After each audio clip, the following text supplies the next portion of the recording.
Sometimes aviation safety is tested not by storms or mechanical failures, but by a chain of perfectly ordinary decisions lining up in a very unusual way.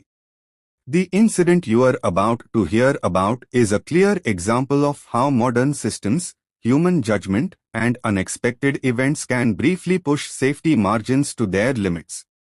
This story begins on 7th March 2020 at 9:48 a.m. Eastern Time at Toronto Pearson International Airport in Canada. One of the busiest airports in North America, Pearson operates multiple runways at the same time, often handling departures and arrivals just seconds apart. Toronto Pearson has 5 runways. On the southern side are 2 parallel runways used mainly for east-west operations. In the center, another parallel pair handles traffic flowing north and south.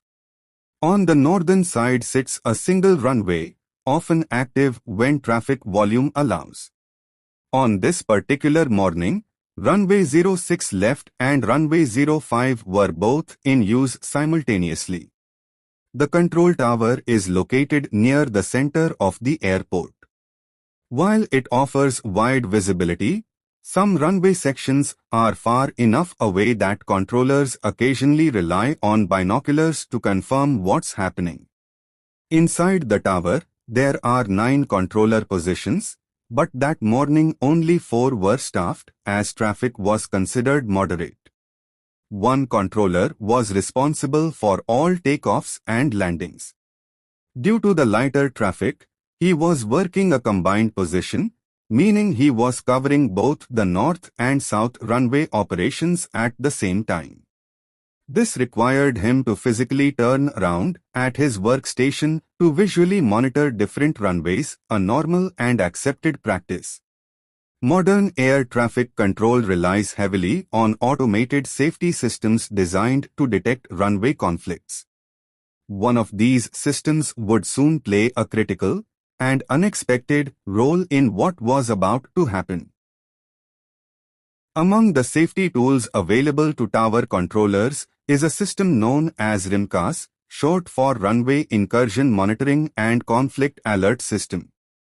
Its job is simple in theory: warn controllers when 2 or more aircraft are on the same runway in a potentially dangerous way. RIMCAS gathers data from multiple sources. It uses surface radar to track aircraft movement on the ground, and it also relies on ADS-B signals transmitted directly from aircraft. These signals tell the system where an aircraft is, how fast it's moving, and whether it is on the ground or in the air. The system works in 2 alert stages. A Stage 1 alert appears visually on the controller's screen when 2 aircraft are detected on the same runway. It has no sound and is meant as an early heads-up. A Stage 2 alert is more serious. It includes both a visual warning and a loud audio alarm, signaling that a collision risk may be developing. However, RIMCAS has important limitations. If an aircraft is considered airborne, the system stops monitoring it for runway conflicts. After all, it's designed to prevent ground collisions, not mid-air ones. This means the system depends heavily on accurate information about whether an aircraft is still on the runway. Aircraft determine this status using weight-on-wheels sensors, which detect whether the landing gear is supporting the aircraft's weight. Once the wheels leave the ground, the aircraft reports itself as airborne through ADS-B. There's also a backup rule built in. If an aircraft reaches a certain speed, typically around 100 knots, it may automatically transmit an airborne status, even if it's still physically on the runway. This safeguard exists to ensure airborne traffic systems activate on time. Under normal circumstances, this logic works well.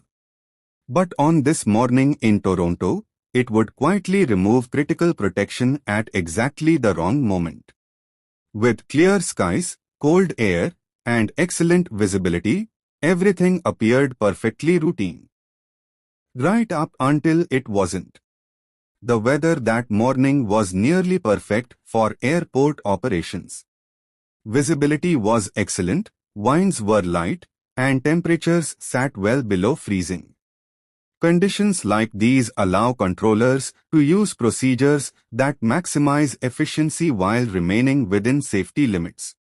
One such method is pilot-applied visual separation. When visibility is good, the controller can allow departing aircraft to follow each other more closely, relying on the pilots to maintain safe spacing once airborne.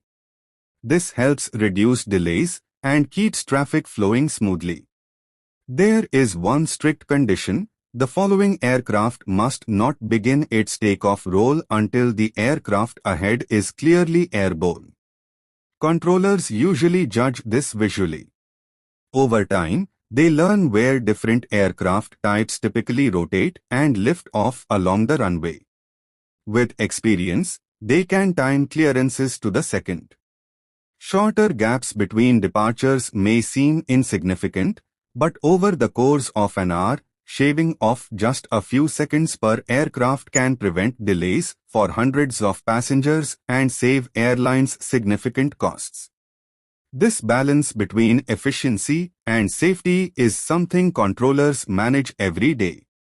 At 9:48 a.m., an Air Canada Embraer 190 carrying 83 passengers taxied onto runway 06 left. The tower cleared it for takeoff.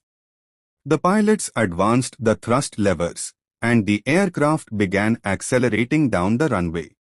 As the Embraer passed 50 knots, something unusual happened. Its onboard systems transmitted an airborne status through ADS-B even though the aircraft was still firmly on the ground. This early signal was allowed under existing rules, but it meant that RIMCAS now believed the runway ahead was already clear. Moments later, a much larger Air Canada Boeing 777 was instructed to line up behind the Embraer. Because the aircraft ahead was smaller, wake turbulence wasn't a concern. Everything still looked routine. From the tower's perspective, the Embraer appeared moments away from liftoff. And that assumption would soon prove critical. As the Embraer continued its takeoff roll, the controller watched it approach the section of runway where that aircraft type usually begins rotation. Confident that liftoff was imminent, he began issuing the takeoff clearance to the Boeing 777 waiting behind it. The pilots of the 777 acknowledged the clearance and slowly advanced their thrust levers. From their cockpit, they could still see the Embraer ahead, but it appeared to be accelerating normally and close to leaving the ground. Under Canadian procedures at the time, this sequence was permitted. With no immediate conflicts expected, the controller turned his attention back toward runway 05, where landing traffic was approaching. From his position, this required turning away from runway 06 left, something he had done many times before without issue. But just seconds later, the situation changed dramatically. Inside the Embraer's cockpit, the pilots noticed a large bird flash past the captain's side window. Almost instantly, they heard a heavy impact against the aircraft. The captain feared the bird may have been ingested into the left engine, a potentially serious hazard. At 139 knots, just below the aircraft's decision speed, the captain made a split-second call: reject the takeoff. Brakes were applied, thrust reversers deployed, and the aircraft began rapidly decelerating. As per procedure, the first officer attempted to inform air traffic control of the rejected takeoff. At the exact same moment, however, the Boeing 777's first officer was reading back the takeoff clearance. Both transmissions overlapped. Due to the stronger radio signal from the larger aircraft, the Embraer's warning never reached the tower nor the cockpit of the aircraft behind it. No one else knew the Embraer was stopping on the runway. Ahead of the accelerating 777, a plane that should have been airborne was now slowing fast. And no alarms were sounding. The Boeing 777 continued its takeoff roll, engines spooling up as speed increased. The pilots could still see the Embraer ahead, but judging distance and motion from a moving cockpit is notoriously difficult. From their perspective, it still seemed possible that the smaller aircraft was moments from liftoff. Inside the control tower, the situation was even more deceptive. On the controller's display, both aircraft appeared airborne. The Embraer had transmitted its airborne status early, and once the 777 passed 100 knots, its system did the same. As far as RIMCAS was concerned, the runway was clear. Because of that, no visual alert and no audio warning were triggered. Unaware of the unfolding danger, the controller turned back toward runway 06 left and cleared a de Havilland-8 to line up for departure behind the 777. For a brief moment, 3 aircraft were now assigned to the same runway. Still, the warning system remained silent. Meanwhile, the Embraer's speed dropped rapidly. It was no longer accelerating, it was slowing toward a stop. The Boeing 777, closing the gap at high speed, finally presented an unmistakable picture to its crew. At 127 knots, the captain of the 777 made the decision to reject the takeoff.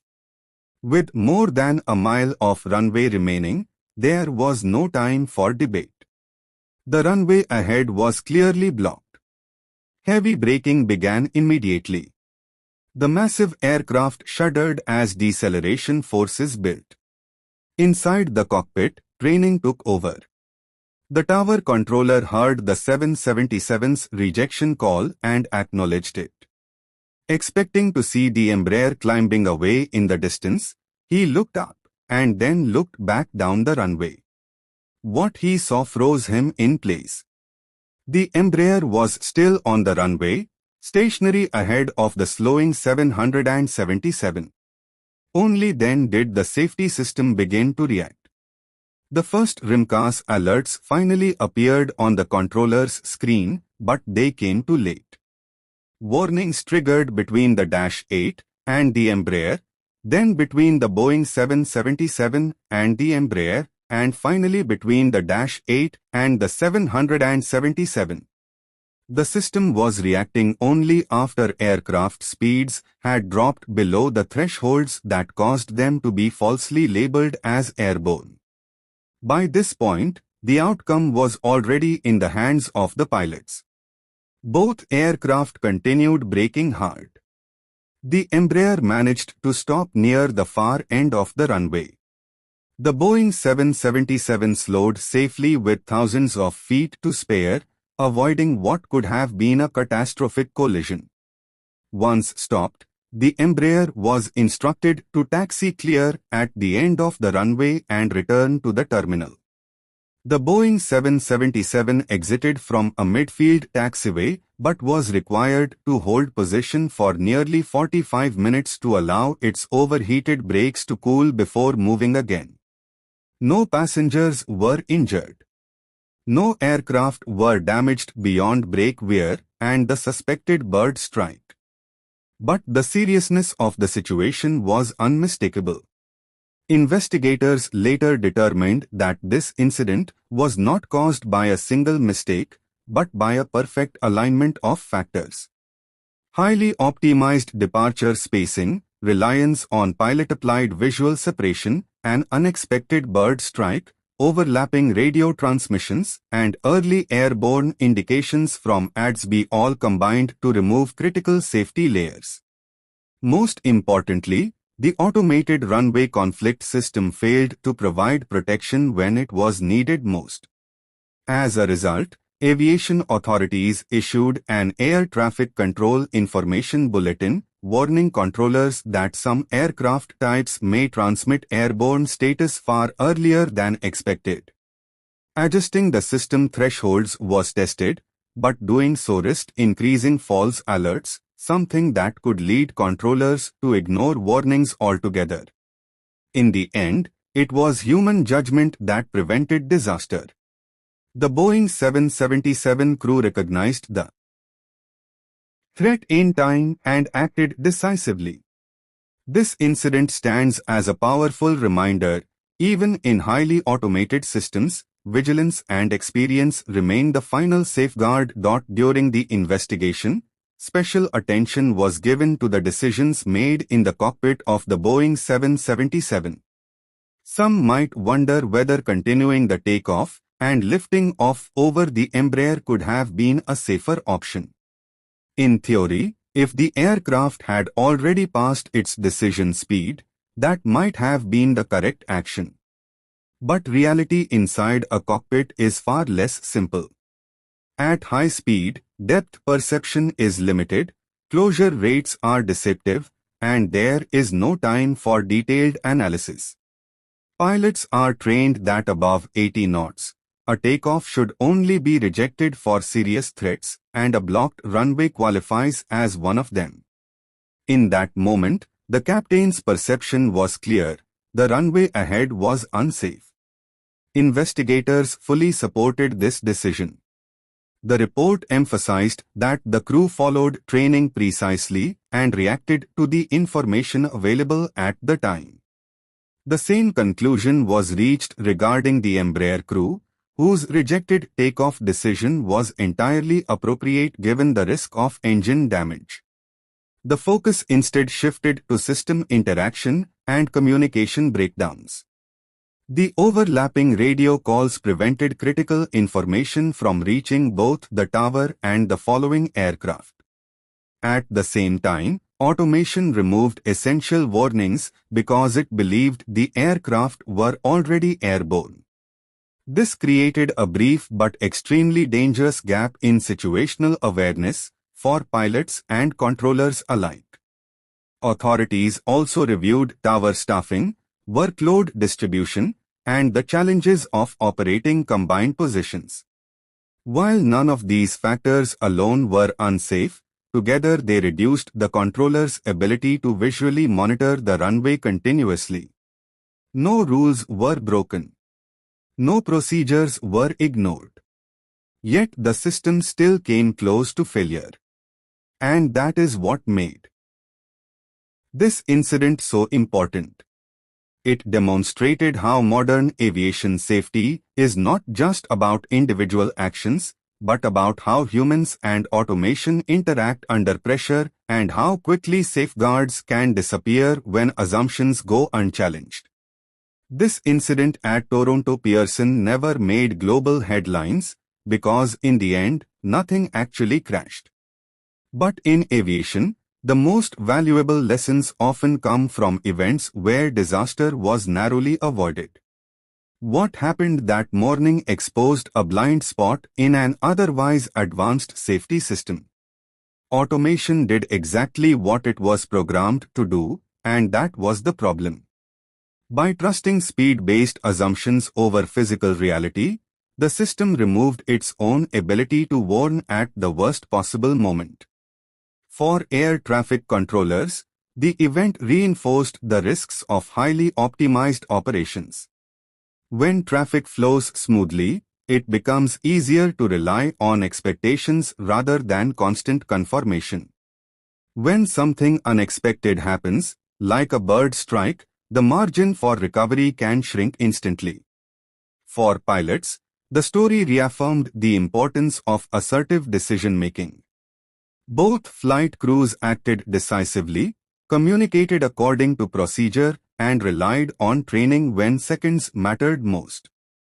Their actions prevented a chain of errors from becoming a catastrophe. Following the investigation, awareness increased across the industry. Controllers were briefed about aircraft types that may transmit early airborne status. Crews were reminded of the limits of visual judgment during takeoff. And system designers were forced to confront the trade-off between nuisance alerts and missed warnings. Aviation safety is built on layers, technology, procedures, and people. On that runway, several layers failed at once. But the final layer held. And that is the reason this story matters. Because safety is not proven when everything works perfectly. It is proven in the moments when it almost doesn't. The afternoon was calm around Charles de Gaulle Airport, yet inside the control tower everyone sensed the usual rush of departures. Among the aircraft lined up for takeoff was a sleek, white supersonic jet, an engineering icon that had carried years of pride and history. The passengers settling into their seats had little idea that this flight, meant to be routine and elegant, would become one of the most studied aviation tragedies in modern times. As the crew prepared the aircraft, everything appeared normal. The captain, a highly experienced pilot, reviewed the flight plan one more time. Weather was clear, visibility excellent, and all major systems showed green on the panels. The mood inside the cockpit was professional and steady. They had flown this route countless times before. What the crew did not know, however, was that only minutes earlier, a small metal strip had fallen onto the runway from another aircraft. It was a tiny object, something that should not have caused more than a minor inconvenience, yet fate had decided otherwise. No one noticed it, and no one had time to remove it before the next takeoff sequence began. The engines began to roar as the supersonic jet taxied toward the runway. Passengers glanced through the windows, some amazed by the aircraft's slender wings and others lost in their own thoughts, excited for the journey ahead. In the cabin, the attendants completed their final checks, unaware that a chain reaction was about to start, one triggered by a single overlooked piece of metal lying silently under the sun. With clearance granted, the jet aligned on the runway. The captain pushed the throttles forward, and the aircraft surged ahead with raw power. Everything still seemed normal, but the moment the plane gathered speed, destiny stepped into the picture. As the aircraft accelerated, the wheels thundered over the runway surface. The cockpit displays showed clean readings, and the crew focused on reaching takeoff speed. But just seconds into the roll, the left main landing gear crossed directly over the small metal strip that no one had seen. The moment the heavy tire struck the object, it shattered with explosive force. Rubber fragments shot outward, one of them smashing into the underside of the wing at incredible speed. Hidden inside that wing was a fuel tank, strong, reinforced, and built to survive extreme pressure. Yet the impact tore a small opening, almost invisible at first, but enough to let fuel burst out in a thin, high-pressure stream. The leak went unnoticed for a moment. From the cabin windows, a few passengers caught a glimpse of something unusual, what looked like a flicker of orange trailing behind the wing. Some assumed it was just sunlight reflecting off the engine. But within seconds, the leaking fuel met the scorching exhaust from the engines and a bright flame erupted under the wing. Inside the cockpit, warning lights suddenly began flashing. A loud alarm filled the confined space as the flight engineer leaned forward, eyes widening. "We're losing thrust on the left side," he announced. The captain reacted instantly, trying to keep the aircraft stable as the fire grew. The jet was still on the runway, but it had already passed the point where stopping safely was possible. With the aircraft gaining speed and the runway running out, the crew had only one choice: attempt liftoff. The captain pulled back on the controls, urging the wounded jet into the air. For a moment, The aircraft lifted, unsteady, heavy, and burning. Flames trailed behind the wing as the passengers felt the climb struggle. What should have been a smooth, powerful ascent had turned into a desperate fight for altitude. The danger had only just begun. The moment the aircraft left the ground, the situation inside the cockpit became even more critical. The fire beneath the left wing was no longer a small streak, it had grown into a blazing trail that stretched far behind the jet. Instruments began showing unstable readings, and the climb rate dropped sharply. The captain gripped the controls, trying to lift the nose just enough to gain height. But the damaged engine on the left side was losing power rapidly, while the remaining engines struggled to compensate. The flight engineer scanned the panels, his voice tense. Fuel pressure dropping, left tank compromised. The co-pilot contacted the tower, declaring an emergency. His message was brief but urgent, and even the controllers could hear the strain in his tone. From the ground, witnesses watched in shock as the iconic jet climbed unevenly, flames licking the side of the fuselage. It was clear something was terribly wrong. Inside the cabin, passengers felt the sudden change. The smooth luxury they expected had vanished. The plane vibrated violently, and the tilt toward the left side grew more noticeable. Some passengers looked out of the windows and gasped. Thick smoke and fire trailed close to the wing. Panic spread quietly at first, then more visibly as people gripped their armrests, whispering prayers under their breath. Meanwhile, the crew tried everything to stabilize the aircraft. The captain attempted to reduce the fire risk by adjusting thrust, but the damage was too severe. The leaking fuel continued to feed the flames, and the burning wing began losing structural strength. The jet was barely holding altitude now. Instead of rising into the sky, it hovered dangerously low, struggling to stay airborne. Each second felt like a battle against physics and time. The tower radioed multiple instructions, but the captain knew his options were shrinking. Ahead lay a small window of hope, a possible emergency landing. But reaching it would require the aircraft to survive the next few moments. The odds were tightening. The next morning, search teams finally reached the crash zone. Thick fog still covered the forest, turning everything quiet and unreal. From above, the wreckage looked like a broken silver bird scattered across the valley. Rescue workers had no idea how many people were still alive, only that time was running out. Inside the shattered fuselage, the remaining survivors were struggling to stay calm. The night had drained their energy. Some passengers were injured, some were freezing, and everyone was terrified. The forest was silent now, but that silence felt even more threatening than the storm. Daniel and Arya tried to keep the group together. They collected whatever supplies they could find: half-crushed water bottles, a few energy bars, torn blankets.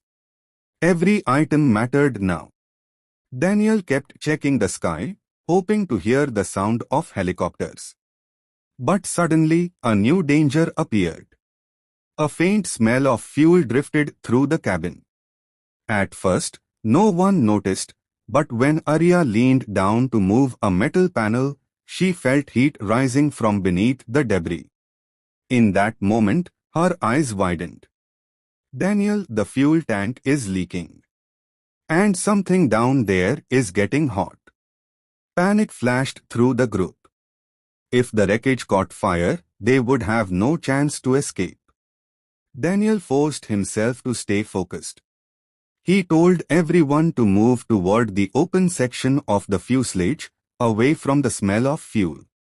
They climbed out carefully, stepping onto uneven ground. Some were limping, some crying, but they followed Daniel's voice. By the time the last person made it out, smoke was already curling up from a piece of twisted metal. Then, far away, someone heard a low sound. A rhythmic pulsing cutting through the forest air. Arya looked up first. Daniel, that's a helicopter. A wave of hope swept through the group just for a moment before the smoke behind them suddenly thickened. The wreckage was about to ignite. The survivors stumbled away from the wreckage as fast as their weakened bodies allowed. The smoke behind them grew darker, swirling upward like a warning. Daniel kept counting everyone, making sure no one was left behind. Each step felt heavier, but the distant thump of helicopter blades pushed them forward. The rescue helicopter circled above the valley, scanning the forest floor. The fog made visibility terrible, and the dense trees hid the survivors from view. Daniel waved a piece of metal scrap in the air, hoping the reflection would catch the pilot's attention. For a moment, the helicopter kept flying in circles, too high to notice them. Arya's voice cracked, "They can't see us, we're too deep in the trees." Daniel refused to give up. He spotted an opening in the forest where sunlight broke through the canopy. If they reached that clearing, the helicopter might finally spot them. But it wasn't close. And the smell of burning metal behind them was getting stronger. A sudden boom echoed across the valley. The plane's fuel ignited. A wave of heat rushed through the trees, and the survivors covered their heads as fragments flew in the air. Birds scattered from the treetops. The explosion finally caught the helicopter pilot's attention.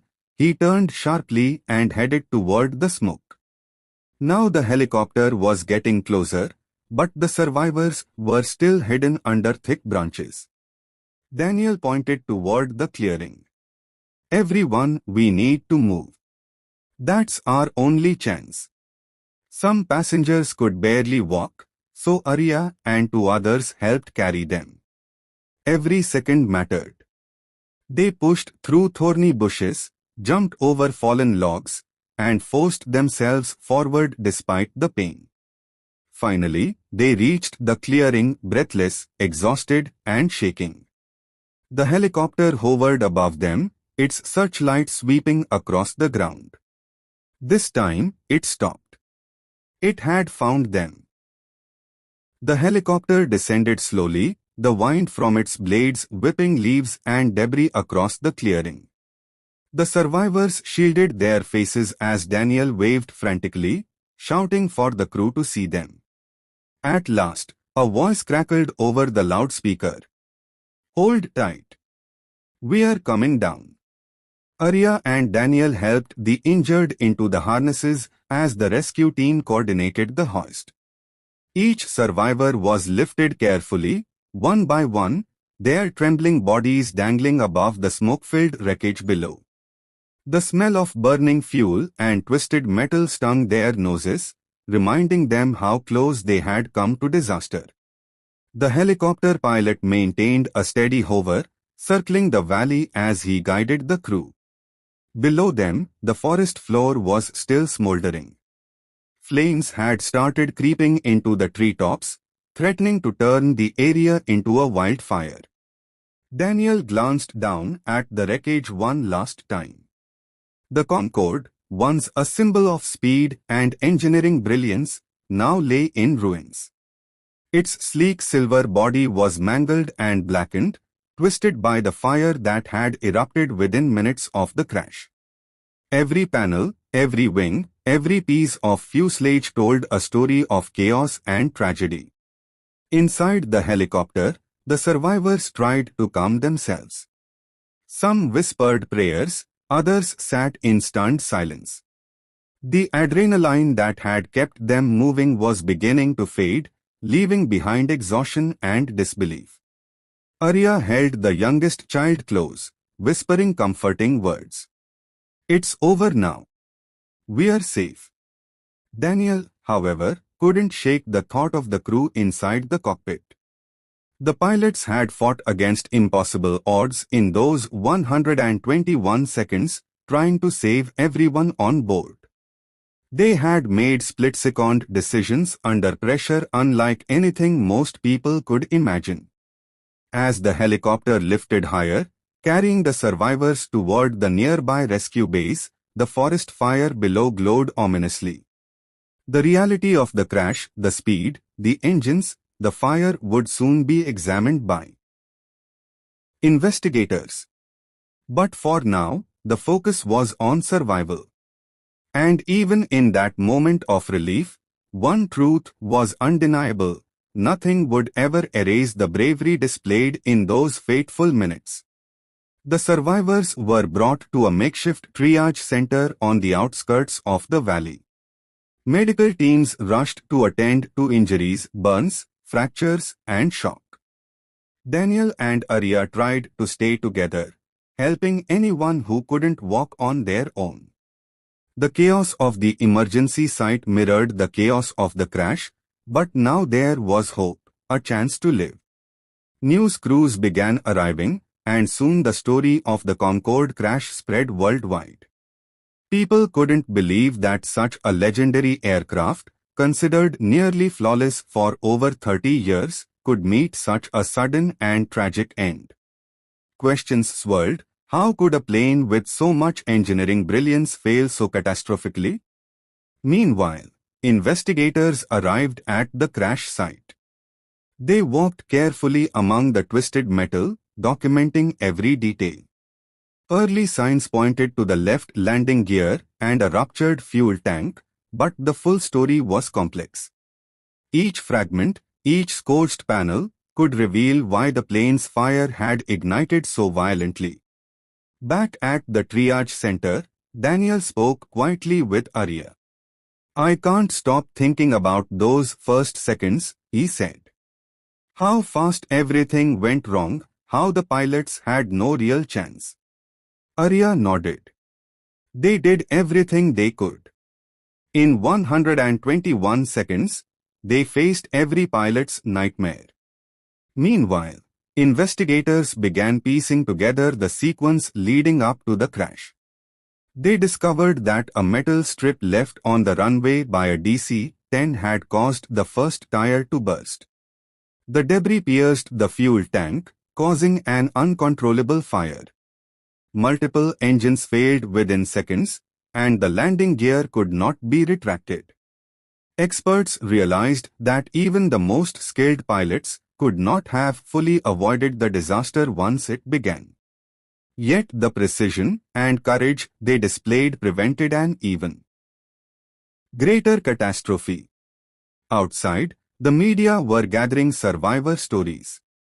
Every detail shared painted the terrifying 121-second ordeal that had turned a routine flight into history's most tragic Concorde accident. At the crash investigation headquarters, the team worked tirelessly. Flight data recorders and cockpit voice recorders were retrieved, revealing the pilot's actions during the critical moments. The recordings showed the captain and first officer's calm, professional communication, even as engines on the left side failed and flames engulfed the wing. Every decision, every adjustment, was made under extreme pressure. Engineers studied the Concorde's complex systems. The aircraft's delta-wing design required high takeoff speeds, which put immense stress on the tires. Over 30 years, tire bursts had happened multiple times, but none had caused such catastrophic consequences. On this day, however, a single burst tire had pierced a fuel tank, triggering a chain reaction that even the best-trained crew could not counteract. The missing spacer in the landing gear bogie also came under scrutiny. It had been improperly replaced days before the flight, allowing the wheel alignment to potentially wobble.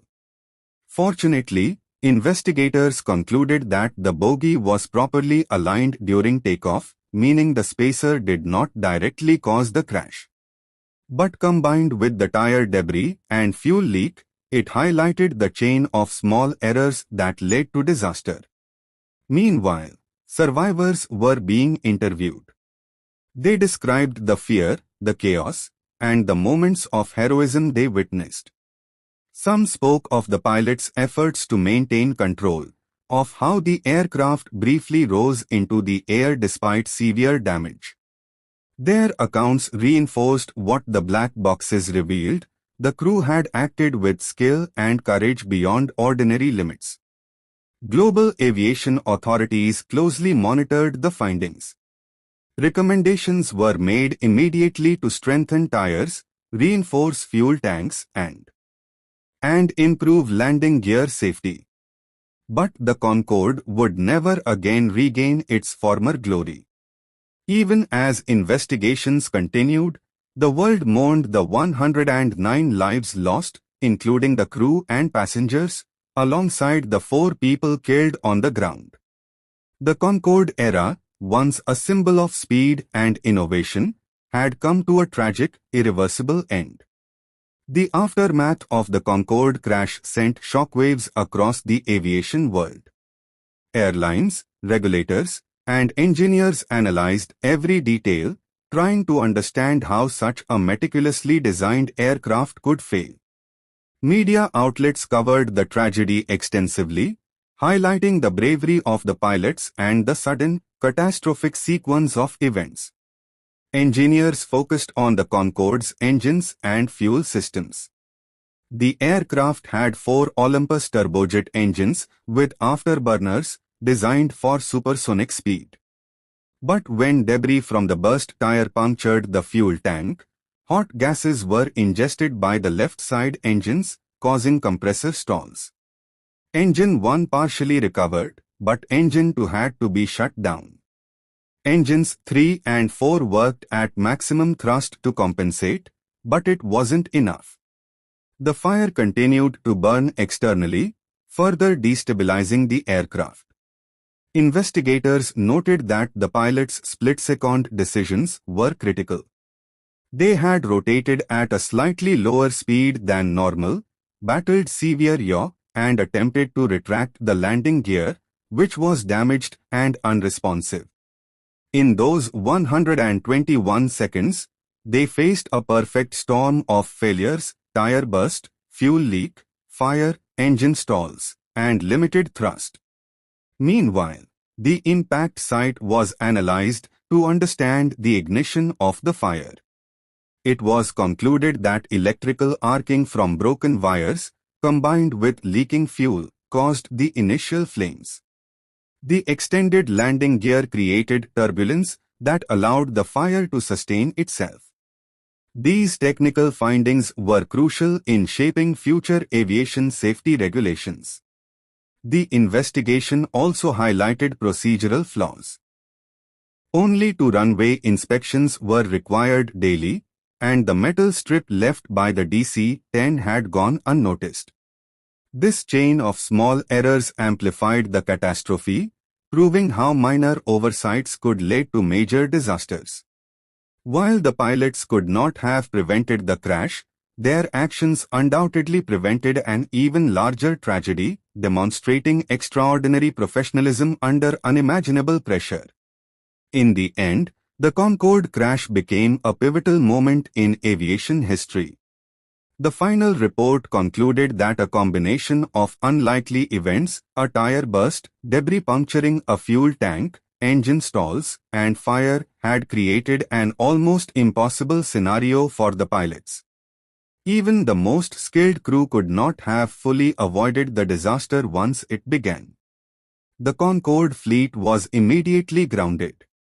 Engineers worked on major safety upgrades: Kevlar lining in fuel tanks, reinforced landing gear wiring, new burst-resistant tires, and additional fire prevention measures.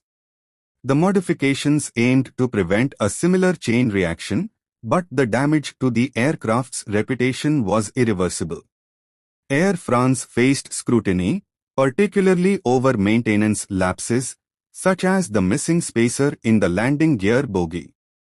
Continental Airlines was also involved in legal proceedings due to the metal strip from its DC-10 that triggered the initial tire burst. The tragedy underscored how small errors, when combined, can lead to catastrophic outcomes in aviation. For the public, the crash marked the beginning of the end for supersonic passenger flights. The Concorde continued flying for only a short period afterward, with British Airways retiring its last aircraft in October 2003. The era of commercial supersonic travel, once a symbol of speed and luxury, came to a quiet and tragic close. Yet, the legacy of the Concorde remains. Engineers and pilots worldwide study the accident to improve aviation safety. The courage of the crew, who fought to control the aircraft under impossible circumstances, is remembered as a testament to human skill and professionalism.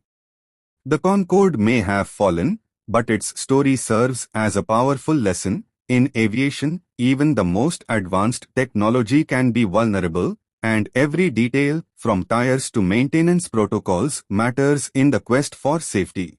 On the evening of 12 August 1985, Tokyo's busy Haneda Airport was running like any normal summer day.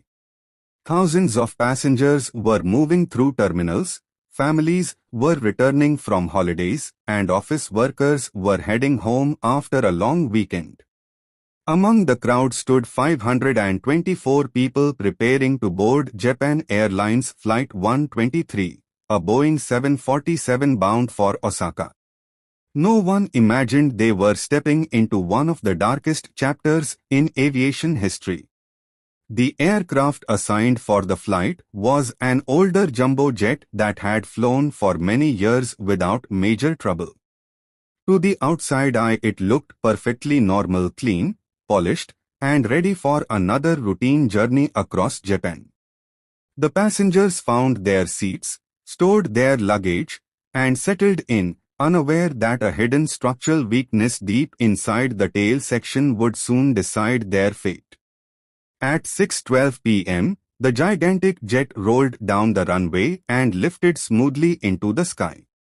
For the first several minutes, everything appeared calm. The crew exchanged standard communication, the passengers relaxed, and the cabin crew prepared for the short domestic service. But a few minutes into the flight, an unexpected vibration rippled through the aircraft. It wasn't strong enough to cause panic, but it was noticeable, like something heavy had suddenly shifted. Before the crew could identify the source, a violent explosive sound erupted from the rear of the plane. In an instant, the entire aircraft jolted as if struck by a massive force. The passengers felt a powerful shudder as the plane began losing stability. In the cockpit, warning lights flashed, alarms shrieked, and the pilots realized that a catastrophic failure had just occurred. The hydraulic systems, essential for controlling the aircraft, were rapidly draining, leaving the jet nearly impossible to steer. The nightmare had begun.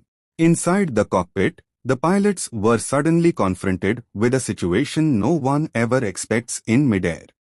The aircraft's control panels lit up with warnings, each one signaling a failure more serious than the last. Captain Masami Takahama and his crew tried moving the control column, but the jet barely responded. It felt as if the airplane had become a giant, unmanageable machine drifting wherever the air pushed it. Moments earlier, the rear pressure bulkhead of the aircraft had ruptured, a hidden weakness from a long-ago repair. When it gave way, it tore through vital hydraulic lines, sending fluid spraying out into the sky. Without hydraulics, a Boeing 747 cannot turn, climb, or descend normally. The crew understood immediately that they were now flying an aircraft with almost no steering ability. Passengers felt the cabin tilt unevenly as the plane began to sway from side to side. Oxygen masks dropped from the ceiling, causing confusion and fear. Some passengers tried to stay calm while others held tightly onto their seats, praying that the shaking would stop.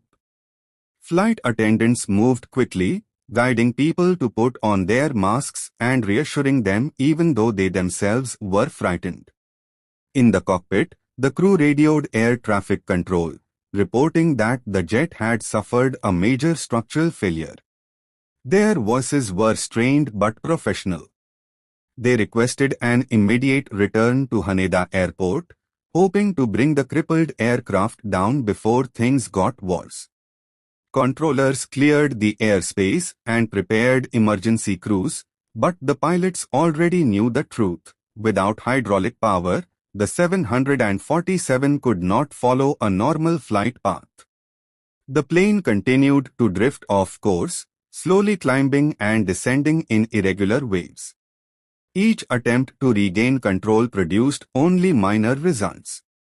The pilots tried using engine power to steer, an extremely difficult maneuver, but the response was unpredictable.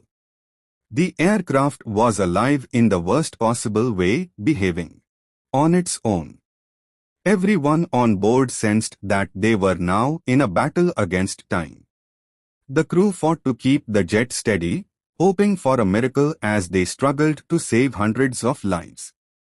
As Flight 123 continued its initial climb, the aircraft appeared perfectly stable from the inside. Passengers were settling into their seats, fastening belts, storing their bags, and preparing for a short, routine domestic flight. Everything seemed normal until a sudden, deep vibration shook the aircraft. A heavy jolt rolled through the cabin, startling several passengers. Some thought the plane had hit turbulence, while others assumed it was nothing more than a mechanical shudder. But in the cockpit, the crew instantly sensed that the disturbance was far from ordinary. Without any warning, the plane's fuselage released a sharp metallic boom that echoed through the airframe. Inside the cabin, overhead bins rattled and a few oxygen masks trembled loose from their housings. A mother looked around nervously, clutching her child's hand. Nearby passengers exchanged confused glances, waiting for a crew announcement that never came. Up front, the pilots checked their instruments, trying to understand what had just hit them. No caution lights had appeared yet, but the aircraft felt different, slightly heavier, less responsive. The captain adjusted the controls gently, noticing a faint delay in the airplane's reaction. Still believing the situation might be manageable, the crew stayed calm and began running through their standard diagnostic checks. They had dealt with vibration issues before, and nothing in the cockpit suggested a dangerous failure. But deep within the aircraft's structure, something catastrophic had already begun, something the pilots could not see from their seats. Unaware of the hidden damage, Flight 123 continued climbing toward its assigned altitude, carrying 524 people into the sky, while a silent threat grew stronger with every passing second. Inside the cockpit, the pilots were suddenly confronted with a situation no one ever expects in midair. The aircraft's control panels lit up with warnings, each one signaling a failure more serious than the last.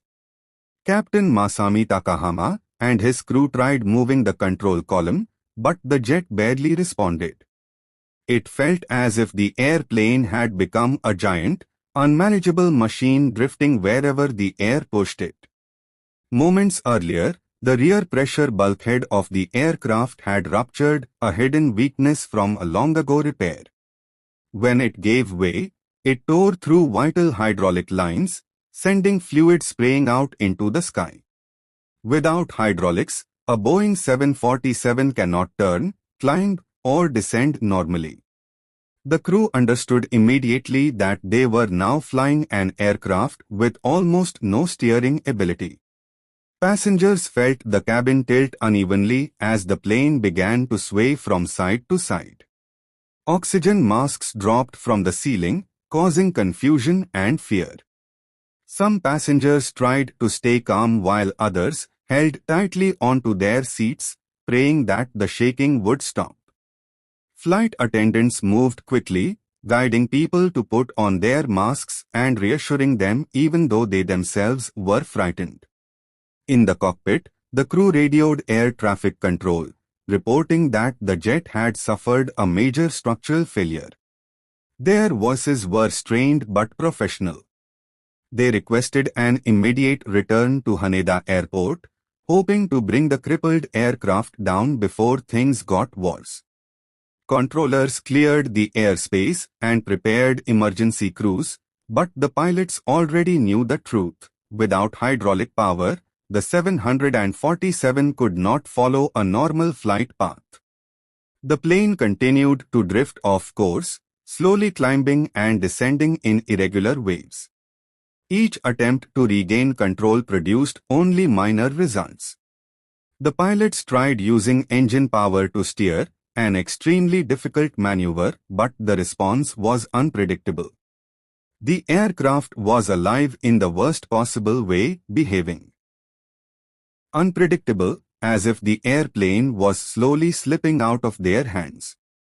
Unseen to everyone on board, the hydraulic fluid continued pouring out into the sky, and the fate of Flight 123 grew darker with each passing moment.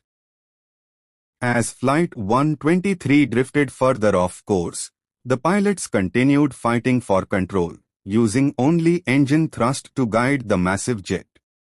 It was a desperate technique, one normally practiced in simulators, not in real life with hundreds of passengers on board. Every second, the plane responded a little less, as if its strength was fading. Inside the cabin, the atmosphere shifted completely.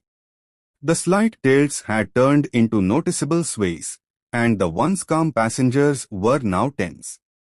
Drinks rattled on tray tables, overhead bins shook, and children clung to their parents as the aircraft suddenly dipped before climbing again.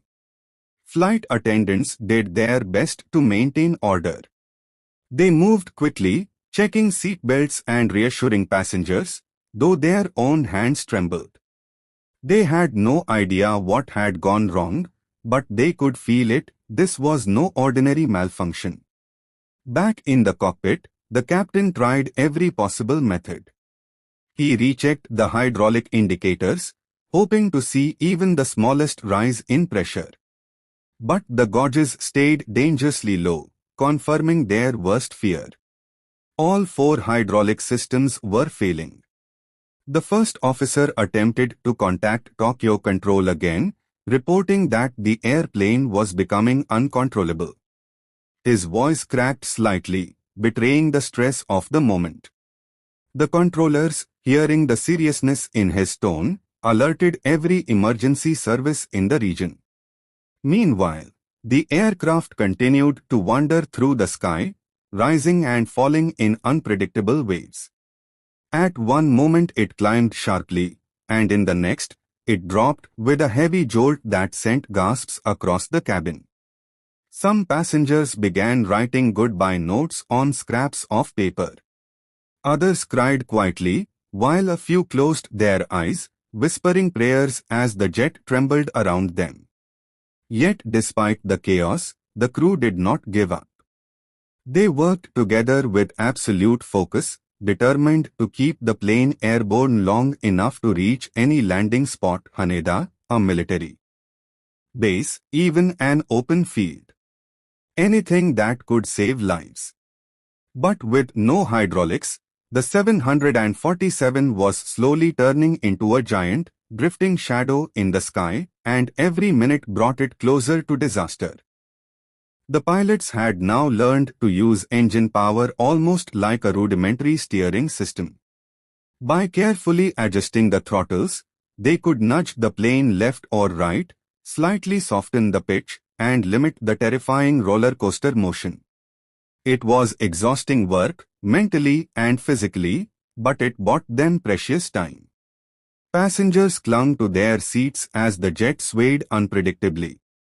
Oxygen masks hung from the ceiling, some dangling unused, while a few were being used in desperate attempts to breathe normally. Sweat ran down faces, and murmurs of fear mixed with whispered prayers. Every vibration, every tilt, made the reality sink in. This plane could break apart at any second. The flight attendants moved along the aisles, hands tight on their own masks, trying to reassure terrified passengers. Keep calm, they said, their voices shaky but determined. They had never trained for anything like this, an entire aircraft spinning helplessly in midair, but training or not, panic could not win. In the cockpit, the crew now faced a new challenge. While engine thrust allowed them to control altitude, they had no way to stabilize the side-to-side motion fully. Dutch roll continued relentlessly, causing nausea and fear. But for the first time since the explosion, there was a faint glimmer of hope. They could, at least, maintain a roughly level altitude. The captain began scanning for possible emergency landing sites, realizing Haneda Airport was still the best chance for survival. Tokyo lay below, glimmering with city lights, but navigating toward it required precision the aircraft could no longer guarantee. Each decision carried life-or-death consequences. Pulling too hard on the throttles could stall the plane. Misjudging the roll could send it crashing into the mountains. Yet they persisted, methodically making adjustments, communicating silently through gestures and quick calls. Time was their enemy, but they refused to let it win. Every second in the air was a victory, every meter of altitude they held, every degree of tilt they corrected, was a triumph against a machine that had become an uncontrollable force of nature. The battle was far from over, and the fate of 524 souls hung by a thread. The pilots now focused entirely on keeping Flight 123 from spiraling out of control. Every adjustment of the throttles had to be perfectly timed. Too much power on one side, and the plane could tip. Too little, and it could start a dangerous dive. The cockpit was tense, silent except for the whirring engines and warning alarms that refused to stop. Passengers continued to struggle with fear. Many had written quick notes to loved ones in case the worst happened. Some sobbed quietly, gripping seats with white-knuckled hands. Others whispered prayers, eyes fixed on the oxygen masks dangling from above. Flight attendants tried their best to reassure them, moving methodically despite their own terror. The plane's flaps, extended using the backup electrical system, created a new problem. They slowed the plane and helped control altitude, but they also introduced uneven lift. One wing began to rise slightly, creating a gradual bank. The pilots immediately adjusted engine power, trying to counter the imbalance, but every movement was a delicate calculation with life-or-death consequences. Tokyo approached on the horizon, but the mountains around the city loomed like deadly barriers. Any miscalculation could send the aircraft into the terrain. The pilots mentally mapped the path to the runway, imagining every turn, every adjustment needed to reach it safely. It was a race against time, altitude, and gravity. For a brief moment, the crew allowed themselves a flicker of hope. Despite the missing tail and failed hydraulics, the plane was responding, albeit imperfectly, to their throttle inputs. If they could maintain this level of control, if they could manage the Dutch roll, and if they avoided the mountains, they might just survive. But survival would demand more than skill. It would demand near superhuman focus, courage, and precision. Every second counted. Every decision could be the difference between life and a fiery crash. As Flight 123 drew closer to Tokyo, the pilots faced their greatest challenge yet, aligning the crippled aircraft with the runway. The plane was still swaying violently, rolling side to side, with the flaps uneven and the missing tail making normal control impossible. Each correction had to be executed with exact throttle adjustments, a near impossible task given the circumstances. Passengers clung to their seats, some whispering final prayers, while flight attendants continued to check oxygen masks and reassure the terrified crowd. The roar of the engines and the warning alarms filled the cabin, a constant reminder of the precarious situation. Every second felt like an eternity, as if the world had frozen in a terrifying moment of suspense.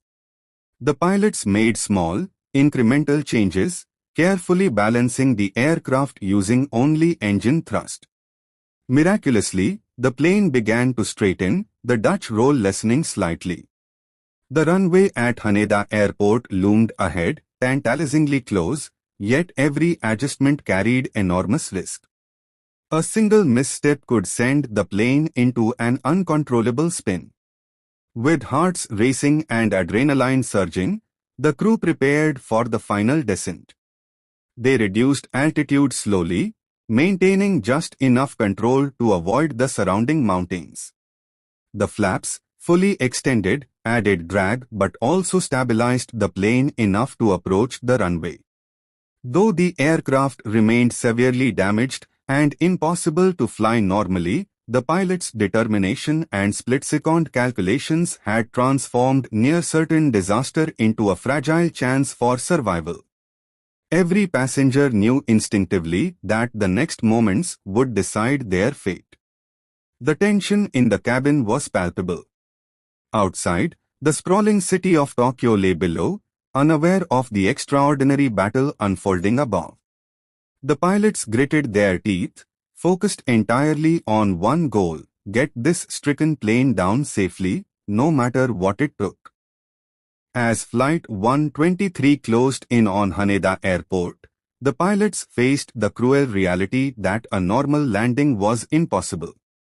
With the tail missing and the rudder destroyed, the plane's descent had to be managed entirely by engine thrust and careful angle adjustments. Every movement of the throttles changed the aircraft's pitch, and even a small mistake could send it into a fatal spin. The crew communicated silently, their years of training condensed into instinctive actions. The first officer managed the left engines while the captain adjusted the right, attempting to guide the aircraft toward the runway. Outside the cockpit windows, the runway lights glimmered faintly through the evening hatch, a beacon of hope amid chaos. Passengers braced for impact, their faces pale, gripping armrests, whispering prayers. Flight attendants moved swiftly through the cabin, providing instructions and comforting those who were frozen in terror. The roar of the engines and the jarring vibrations of the fuselage reminded everyone that the aircraft was barely under control. With each second, the pilots inched the plane closer to the airport. The flaps were fully extended, adding drag and helping to slow the aircraft, but also creating instability. The roller coaster motions had lessened somewhat, yet the plane still swayed unpredictably, rolling side to side in a terrifying display of physics and sheer desperation. Every adjustment had to be precise. Too much thrust on one side, and the aircraft could spin. Too little, and it would lose altitude too quickly.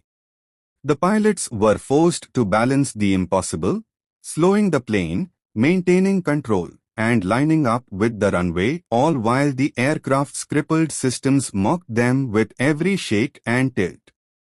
The final moments were approaching. The runway was close enough to see, but survival was still uncertain. A single miscalculation could end the lives of all 524 souls on board. With the runway almost in sight, the pilots gave everything they had left. Using engine thrust alone, they tried to level the aircraft for a final approach. The crippled Boeing 747 groaned and shuddered under their control, swaying like a wounded bird. Time seemed to stretch with every second. Below, the mountainous terrain rose dangerously close. The crew knew that any misjudgment could send the plane spiraling into disaster. Oxygen levels in the cabin had improved as they descended, but the tension and exhaustion in the cockpit were almost unbearable. The pilots relied on every ounce of experience and instinct to guide the jet. Suddenly, disaster struck. The plane's right wing clipped a ridge near the base of the mountains. The impact tore off the outer engine and destabilized the fuselage. The aircraft flipped onto its back and crashed violently into the slopes, erupting into a massive fireball. From the ground, witnesses watched helplessly as flames and smoke filled the sky. Rescue teams scrambled, but the site was difficult to reach, and precious hours were lost. Of the 524 people on board, only 4 survived, all seated near the rear of the aircraft. The crash of Flight 123 became the deadliest single aircraft accident in aviation history. Investigations revealed the catastrophic tail failure caused by improper repairs years earlier. In response, Boeing redesigned the 747's tail and hydraulic systems, and airlines implemented stricter maintenance and inspection protocols. Though the tragedy claimed hundreds of lives, it led to improvements in aircraft safety and emergency procedures, reminding the world of the fragility of human life and the courage of those who face the skies in moments of unimaginable peril.